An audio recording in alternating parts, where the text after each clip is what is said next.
Hi friends, welcome to the Human Thrive podcast. So I'm your host, Amanda, a coaching consultant and founder of Neurodivergent Thrive Coaching. So if you're craving clarity, growth and emotional freedom, this space is for you. All welcome neurotypicals, neurodivergents and anyone not sure where they land just yet. Subscribe now and let's start thriving together. So today's podcast is called The Ego versus the Higher Self. Who is really driving? So who's really running the show? So we're going to unpack how your ego shows up, how it tries to keep you safe but small, and how to lovingly shift into the power of your higher self. So I'll be sharing a real world story to help you feel this transformation in action. So let's get straight in. So what is the ego? You probably heard this word when you think it's like somebody's like maybe full of themselves or praising themselves too much or just full of their own self-importance. And you would say they've got a big ego. But let's look at the real kind of meaning behind it. So Sigmund Freud, obviously most people who know who that is, he described the ego as the mediator between our instinctual drives, also known as the id, and our moral compass, which is the superego. So the ego is like the mediator between these two, and it tries to help us survive in the world, balancing between the two forces. So here's the twist. Our ego is obsessed with safety. It's like a well-meaning but overprotective parent, and it tells you to stay quiet, play small, don't risk being seen, or don't risk failing. It wants certainty. So like a parent who doesn't want you going and climbing, doesn't want you playing rugby, doesn't want you doing these things because it sees them as, a risk to your safety. And it doesn't want you taking them risks. But as yourself, sometimes you want to do things that maybe have an element of danger or maybe an element of risk because you want to live and you don't want to be this risk-averse person. So, but the ego is obsessed with safety. It is like a well-meaning parent or just any kind of protector. And it wants that certainty to keep you safe. It doesn't want you expanding beyond your comfort zone. But how does this ego hold us back in life? So our ego kind of hides behind things like imposter syndrome. So I always have imposter syndrome, but I realize it's my ego. It's trying to keep me safe and it's telling me that I'm a fraud and who am I to go and do this? And it's trying to keep me small. Comparison is another way ego shows up. Comparing yourself to other people, not feeling good enough. Perfectionism, holding you back because you're afraid to take action unless it's really perfect. Control and judgment, so it has to be this way, or it's not working out, or wanting to have this control over everything. So what is the ego? Really, the truth is you're not meant to live under the ego's ceiling. We're built to rise above it. And the ego is holding us back and it separates us from others and from our own power. So we're going to talk about a few myths of the ego. So myth one, that the ego is bad. You hear ego and you kind of see it as it's not a good thing to have ego, but we all have ego. And the truth is your ego is scared. It's trying to keep you safe and it's scared to go outside its comfort zone. The ego is it has a very fixed mindset of just keeping you safe and not letting you out. But you want to have a growth mindset. So the ego is holding you back. So the ego needs to be led by something wiser, which is our higher self, which we're going to talk about in a wee second. So myth two about our misconceptions about the ego is reach this enlightenment or work with our higher self means to kill the ego or get rid of the ego. The truth is, we're not going to do that. We're going to integrate it in with our higher self. It's still there to protect us. We don't want to get rid of it. A bit like when we get anxiety and we know that the brain's trying to keep us safe and we don't want to get rid of anxiety because then we would just do things and wouldn't think about it and put ourselves in lots of dangerous situations. So we need anxiety just like we need the ego to keep us safe and to keep, otherwise we might take actions that are against our morals because we don't have that ego protecting us and keeping us safe. So we do not want to get rid of it totally. We just want to be the masters of it. So myth 3 is that confidence equals ego. The truth is that ego is protecting us. It's superiority. Its confidence is inner peace. Its confidence is inner peace. It's not.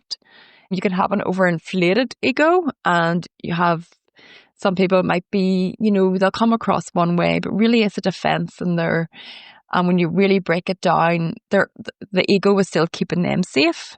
It comes out in a way that people think they're full of themselves, but usually you find people like that they're hiding behind that ego. So that ego, in a way, when you look at it, is keeping them safe from judgment. And when you break it down, it's fascinating. That is fascinating to me, that people ego, it can be really overinflated, but it can be a defense mechanism, and for their own, almost hiding their own, I don't want to say weaknesses, but you know what I mean. The weaknesses, they're hiding their insecurities.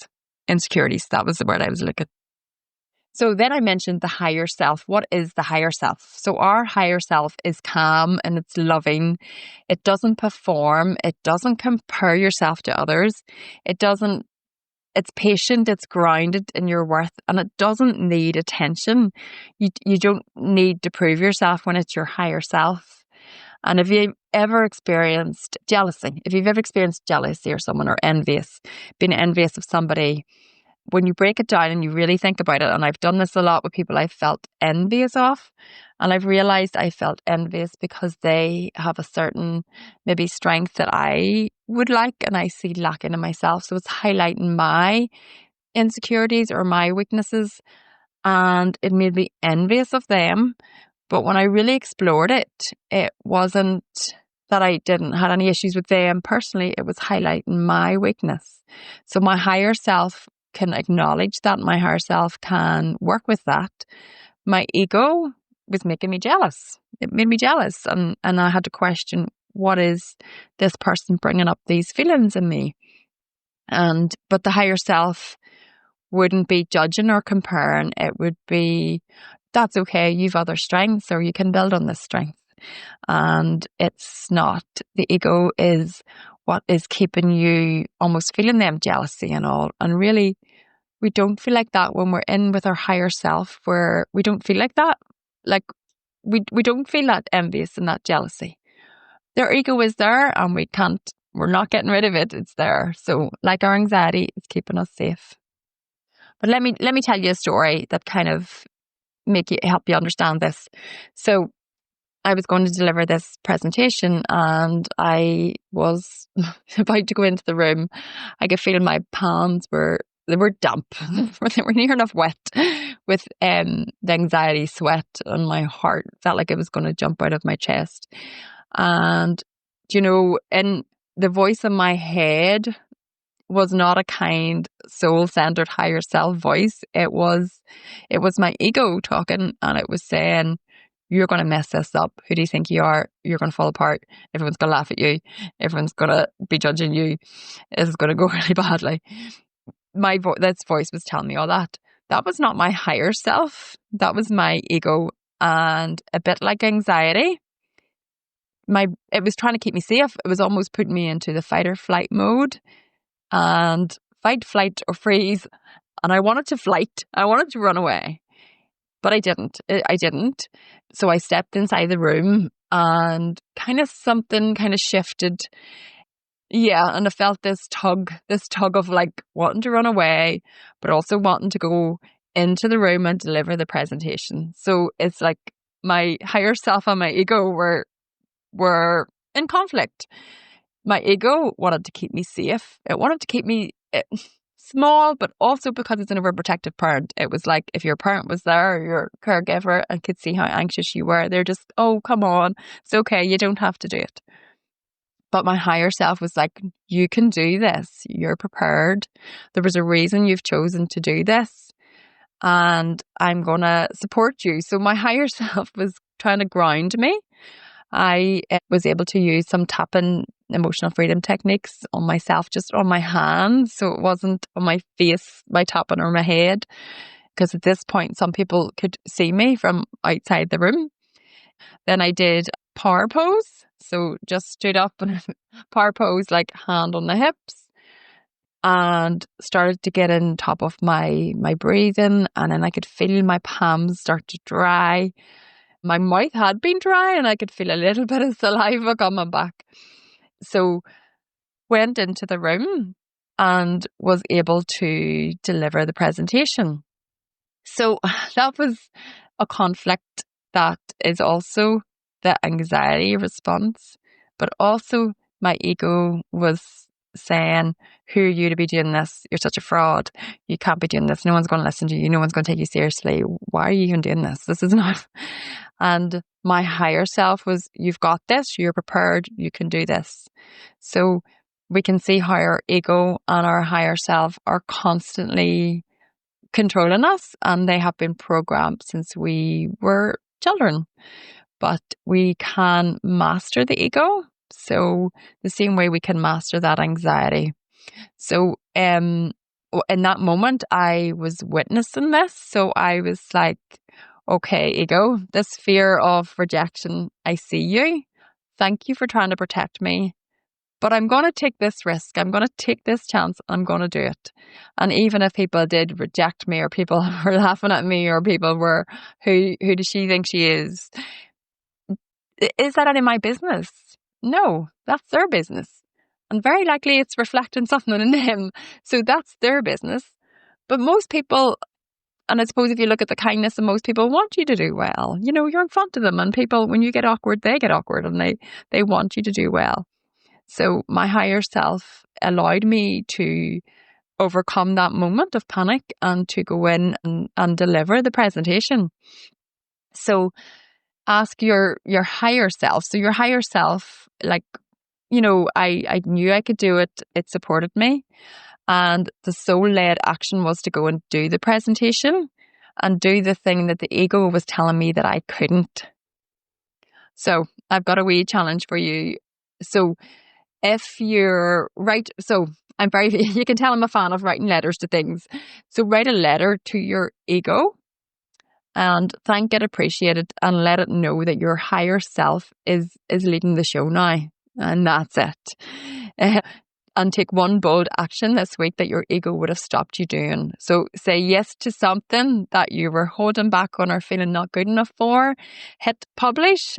Ask the question, take the step, and let your soul lead. You can do this, and as you get more in control, it will realize and listen to you. It was a bit like a kid when you set the boundaries. So my little boy was playing me this morning, giving me those big puppy dog eyes, and was like pulling the blanket over and not wanting to go to school. But I had to show him I was the boss, and he had to go to school and get his uniform on. And yes, he was playing me. So think of the ego like that, or think of it like an overprotective parent but it's not going to let you outside your comfort zone. But you want to grow, and you want to get outside your comfort zone. The higher self is your higher self, or also like your coach. Your coach would be like, as a coach, I want to enable you to reach your higher self, enable you to reach your goals. So your coach is your higher self, and your own inner coach is your higher self. It wants you to do well. It doesn't want you to just to settle for what you're at. It wants you to reach your full potential. And your potential, everyone's potential is so much more than they will ever know or they'll be able to achieve. And remember, your ego isn't your enemy. It's a guide. Your higher self knows the way, so let it speak and let it lead, and keep showing up for the life that your soul signed up for. Until next time, keep rising, keep listening inward, and above all else, keep thriving. And if you've enjoyed this episode, please take a screenshot and save it, share it, and I will comment on everybody who shares it. And thank you so much for listening. I really appreciate you all, every single one of you listening. Thank you so much.